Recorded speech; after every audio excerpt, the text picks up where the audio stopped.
Oh my God! Sa naman ni? Nahack akong Facebook. Hello mga ka-reacts.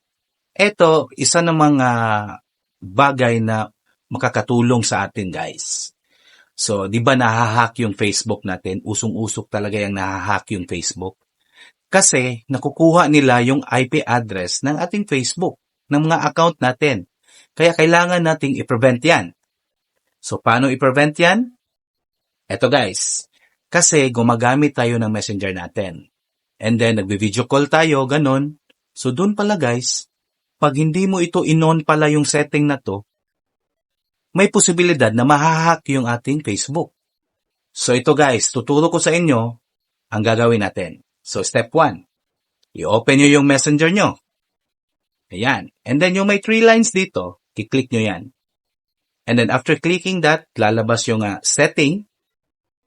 Click nyo yung setting. After dyan, ilalabas yung account nyo.